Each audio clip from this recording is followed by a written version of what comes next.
भैंस बहुत बुरे तरीके से ऊपरा तली भरी हुई थी। हमें पैसों का लालच देते हैं। वो कहते हैं कि देखिए आपके बच्चे हैं, इनका भी चाय ठंडा हो जाएगा। पैसों का लालच भी देते हैं और ये कहते हैं कि आपने हमारा धंधा बंद कर दिया। 2 नोट का जी फुल लोडेड भैंस था 2 नंबरी में।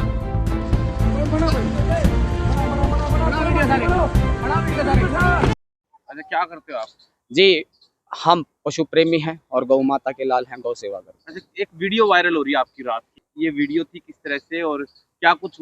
ये वाकया कल का है जी, रात का। मैं 11 बजे के करीब अपने घर पे जाता हूँ। मुखबिर की कॉल आती है कि भैया इस प्रकार से बहुत सारे पशुओं को बहुत बेदर्दी से बिहार या उत्तर प्रदेश कटने के लिए ले जाया जा रहा है। तो उस सूचना के आधार पर मैं अपने जो 2-4 भाई जो हैं उनको लेके चलता हूँ और सनौली थाने में सूचना देता हूँ कि जी ऐसे ऐसे मेरे पास सूचना है, आप मेरी मदद कीजिए और हम आपकी मदद करेंगे इस क्रूरता को रोकने के लिए। उसके बाद सनौली थाने ने पूरा हमारा सहयोग किया।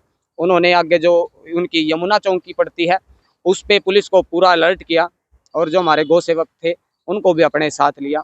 उसके बाद वो कहते हैं कि आप 112 पे और कॉल कर देना। तो हमने 112 को भी कॉल किया। 112 आती है, जिस गाड़ी की हम वेट में थे वो गाड़ी नहीं आती है, उससे पहले एक छोटी गाड़ी आ जाती है, हम उस छोटी गाड़ी को पकड़ लेते हैं। छोटी गाड़ी के अंदर 6 भैंस बहुत बुरे तरीके से ऊपरा तली भरी हुई थी। हमने प्रशासन को चेताया, जी देखिए पशु क्रूरता है, आप इस पर थोड़ा संज्ञान लीजिए। तो उन्होंने हमारे सामने उस गाड़ी को वापस थाने की तरफ घुमवाया और थाने की तरफ घुमाने के बाद थोड़ी देर के बाद हमारे पास आते हैं और हमें पैसों का लालच देते हैं। वो कहते हैं कि देखिए आपके बच्चे हैं, इनका भी चाय ठंडा हो जाएगा और आपका भी हम थोड़ा मान सम्मान कर देंगे। तो मेरा साफ सुथरा उनको जवाब था कि श्रीमान जी, हम गौ सेवक हैं, गौ माता के लाल हैं, ना हम किसी जीव की हत्या करते हैं और ना ही उसका खून हम पीते हैं। क्योंकि जो अगर किसी जीव को मारकर हमें कोई भी अन्न या कोई पैसा मिलता है तो हमें ऐसे पैसा बिल्कुल भी नहीं चाहिए। तो उसके बाद क्या होता है, हम जिन गाड़ियों की वजह से हमने नाका लगाया था उनकी सूचना भी हमारे पास जल्दी आ जाती है कि वो गाड़ी आपके पास आने वाली है। तो 112 वहां से गायब हो जाती है। इससे पहले जब वो हमारे पास आते हैं पैसों का लालच भी देते हैं और ये कहते हैं कि आपने हमारा धंधा बंद कर दिया, धंधा बंद कर दिया। तो मैंने उस बात को मजाक में लिया, मैं कहा यार प्रशासन है, कार्रवाई अच्छे तरीके से करेगा।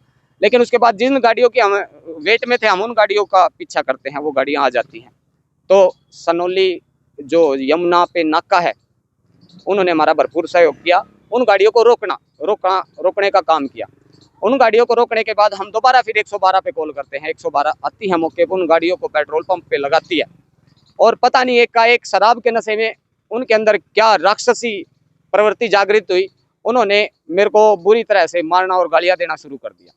मैंने बहुत प्रयास किया कि मैं किसी से ना कुछ कहूँ, इस वजह से मैं पिटता रहा। मेरे को जबरदस्ती गाड़ी में भी, बिल्कुल मेरा कोई भी कसूर ना होते हुए भी मेरे को गाड़ी के अंदर डालने का प्रयास जबरदस्ती किया गया। बहुत मोटे मोटे लठ लेकिन मेरी तरफ हमला करने का प्रयास किया गया।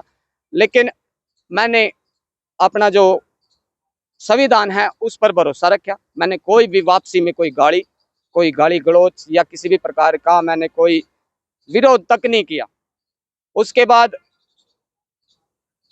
वो 2 गाड़ियों को छोड़ देते हमारे सामने। एक गाड़ी मेरे ऊपर से चढ़ने, जो हमने शुरुआत में छोटी गाड़ी पकड़ी थी वो मेरे ऊपर से चढ़ने को तैयार थी, बड़ी मुश्किल से मैं उससे बचा। उसके बाद दूसरी गाड़ी को भी छोड़ देते हैं जिसके अंदर कम से कम 40 के करीब भैंस थी, वो वीडियो भी मेरे पास है। और जो तीसरी गाड़ी थी, मैं अपनी जान बचाते हुए वहां से चुपचाप निकल के आ गया। अब हमें पता लगा है कि वो कह रहे हैं कि इन्होंने गाड़ी का शीशा तोड़ा है। तो मैं बता देता हूं, मेरे पास पक्के प्रूफ हैं। अगर कोई भी प्रशासन का अधिकारी विद प्रूफ ये साबित कर देता है कि मैंने किसी गाड़ी का या मेरी टीम के किसी बच्चे ने किसी को 5 उंगली भी लगाई है तो उनकी जुत्ती मेरा सर। हम बिल्कुल प्रशासन के साथ रहकर काम करते हैं और प्रशासन के साथ रह के काम करेंगे हम।